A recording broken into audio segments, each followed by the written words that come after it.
46. Compte rendu philosophique. Art, communication, esprit. 13 300. 46. Compte rendu. Qu'est-ce que la philosophie? Ce n'est pas un gadget sans signification. Ce n'est pas un passe-temps des lentilles. Le fait de s'interroger sur son existence est sérieux. Pour Nietzsche, c'est une philosophie de soupçon. Pour Freud, c'est une capacité de poser des questions qu'il faut avoir et qui produit des effets sur le comportement de l'être humain. C'est ça, peut-être, la philosophie. La fonction interrogative est élucidante.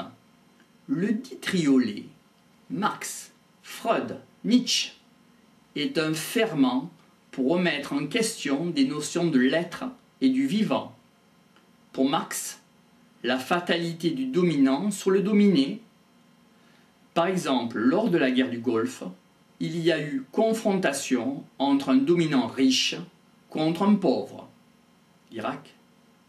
Pour Freud, faire la bête plutôt que l'ange. Pour Nietzsche, Dieu est mort. Ils n'ont pas à nous faire l'affront de devenir un égal. En parlant du tiers-monde, semblent dire les pays riches de l'Occident. Qui a la bombe atomique peut faire une actualisation irréversible de l'histoire?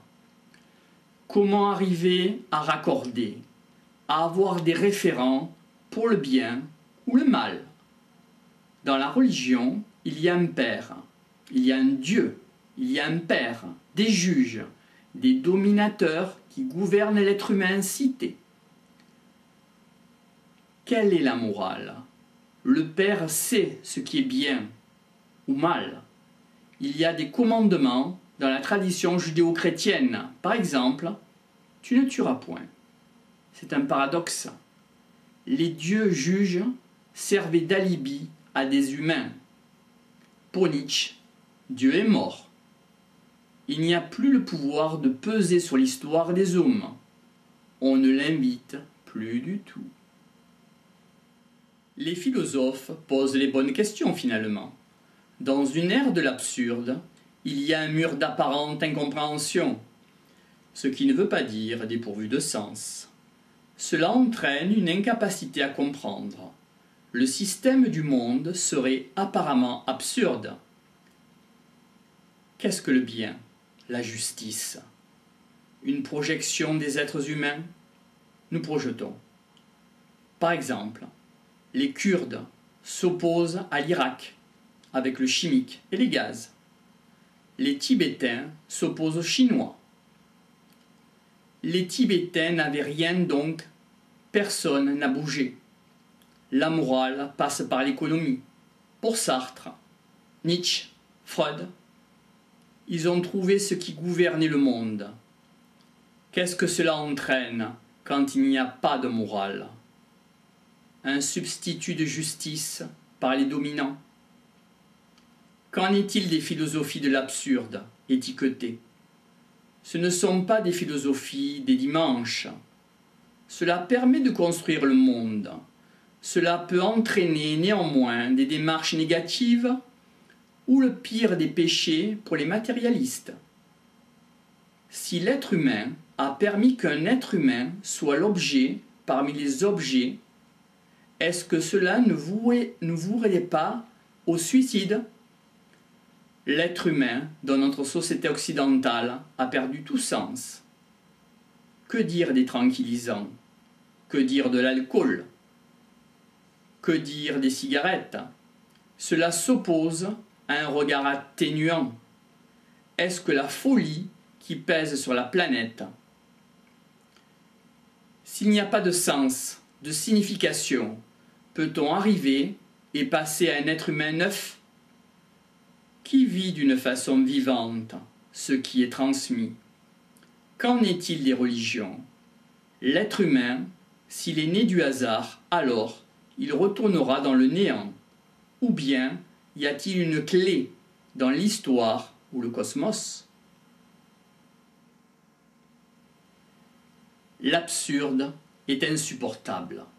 Cela entraîne les inventions de leurres, d'illusions. Cela s'oppose à la réalité du monde. Qu'est-ce qu'on fait dans le monde? Pour Freud, tout ça est possible d'être transformé. Il peut y avoir une mutation. Comment se libérer des contingences extérieures? Peut-on toujours tenir debout, tout seul? C'est-à-dire sans alibi, sans transfert. Pour Freud, l'être humain s'oublie. Cela s'oppose à être face en pleine lumière. Qu'en est-il de la responsabilité de se penser par soi-même? Comment nous pensons le monde? Avec ou sans référence? On passe par des courants intermédiaires. Ceux qui se pensent par eux-mêmes créent des doctrines de formalisation qui appauvrissent. Pour Freud, dans la relation langage-pensée, il faut pousser le verbe qui crée. Ce qu'on pensera se matérialisera. Il y a un ferment du doute par l'intermédiaire de l'absurde. Cela entraînerait une certaine médiocrité. À quoi ça se résume? À un rêve abstrait? Pourquoi on se lève le matin? Qu'est-ce qui nous dit il faut continuer? Il y a des justifications, des alibis. Qu'est-ce qui fait qu'on continue? Qu'est-ce qu'un choix? C'est soit une justification, soit une évidence. Comment démasquer le vrai dans le faux qui nous construit? Comment trouver du vrai en soi? Nous avons des justifications. Qu'est-ce qui est vrai? Quel référent avons-nous? Sommes-nous en contact avec une parcelle de vrai? On parle davantage du mal et moins du bien en général. Pourquoi? La mémoire est incapable de penser quelque chose qu'on a, qu'on incarne. Remarquons l'absurde a prédominé notre siècle. On a voulu mettre en valeur la rationalité en sortant de suite de religion. Nous sommes passés aux philosophies du soupçon. Quelle est la véritable nature du monde? Pourquoi la mort industrielle? Quelle place pour la condition humaine?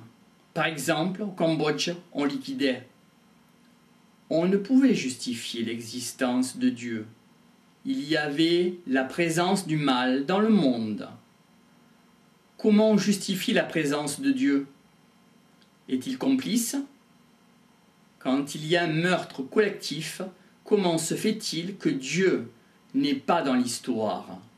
Il est lointain, refoulé, abstrait. Il ne s'intéresse à personne. Ou bien est-il là? Qu'en est-il du mal? L'histoire a tué Dieu à cause des meurtres. Il n'y a plus de traces d'un quelconque Dieu. Les meurtres sont injustifiés. Au Cambodge, chez les Tziganes, l'innocence en général, le tiers-monde, si on en parlait. Qu'en est-il de l'énorme gâchis du monde? L'histoire avec ses meurtres est un esprit obscur. Un Dieu en dehors des affaires humaines, où est l'intérêt? Finalement, on peut se passer de Dieu. Mais il est toujours là. Il existe un alibi par église interposée. Il est participant car c'est un Dieu matériel. Il n'a plus de référent. Qu'en est-il des fondements grecs et hébraïques de la culture occidentale? Chez les Grecs, il y avait une perfection de l'homme et le fait de comprendre la nature, de la signification de notre place. Qu'en est-il de l'absurde? Sommes-nous absurdes? Sommes-nous assujettis aux objets? Est-ce que les guerres sont absurdes? Cela entraîne une remise en question chez nous. La voie d'une auto-analyse. Comment s'engager? Cela s'oppose au faux-semblant. Et qu'en est-il du problème du transfert? Faut-il s'engager? Est-ce qu'on peut exister sans se projeter? Qu'est-ce l'absurde? Est-ce bricolé pour régner sur du faux? Le dictateur n'a pas résolu son transfert.